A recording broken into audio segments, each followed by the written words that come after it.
ओषा बार पुनई पर्व बिना पियाज रसुण किसी यमी यमी खायापी इच्छा होते यही भिडटी को मोर प्रथम रु शेष पर्यंत निहाती देखंतु।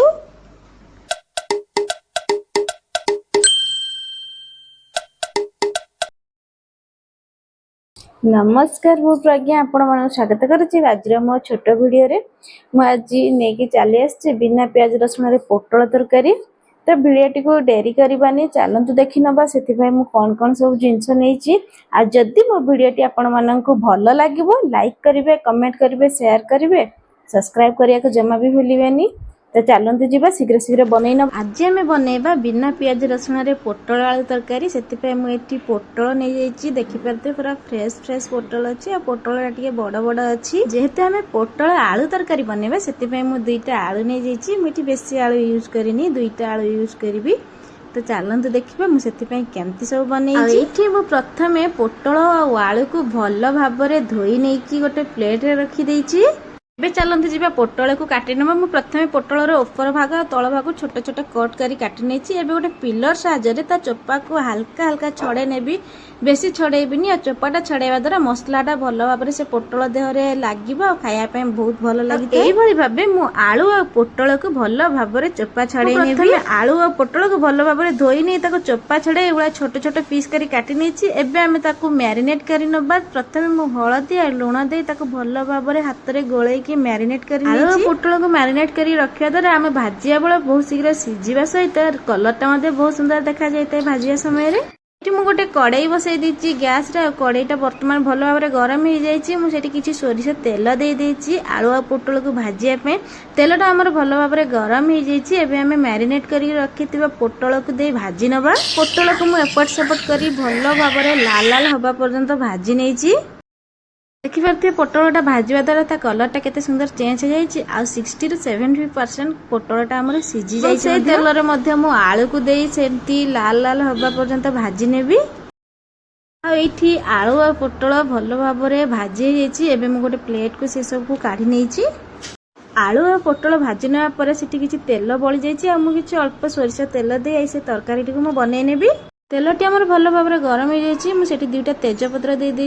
कि गोटा जीरा आ कि गोटा गरम मसला देची जहाद्वारा कि बासनाटा बहुत सुंदर आसी थाए से सब को भल भाव मुझे भाजी नेबी। आम तरकारी बिना पियाज रसुण बने से प्रथम से किसी अदार पेस्ट दे देची आ अदा पेस्ट भल भाव भाजी नहीं जहाँफल कि तार गोटे कंचा स्ट्रंग स्मेल थाए से पलि जीव।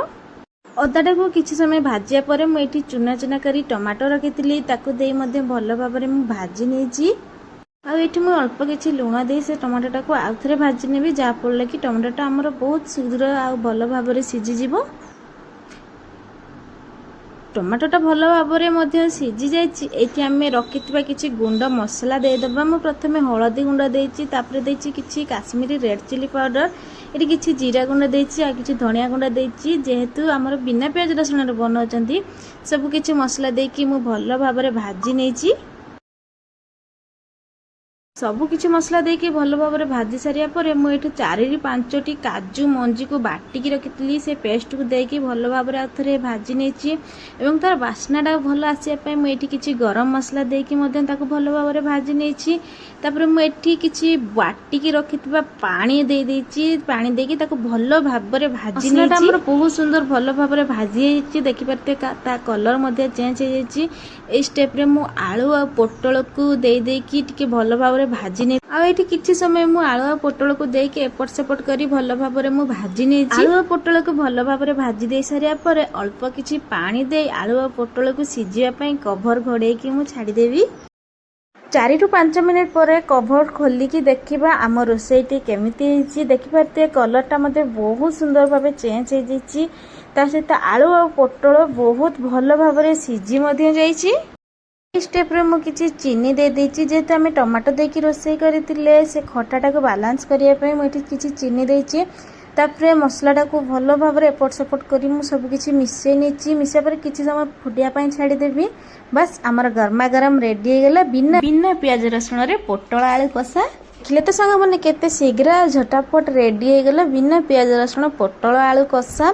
जदि मो भिडियोटी आपण माननकु भल लागिथिबो ताहले लाइक कमेंट शेयर और सब्सक्राइब निहाती करिवे। ता छडा एपरी घरे थरे थरे बनेकी टेस्ट करिवे। किपरि लागला मते कमेंट बॉक्स रे मतामत जणैबाकू भूलिबेनी। रहिली देखाबो आ गोटे नया भिडियो रे।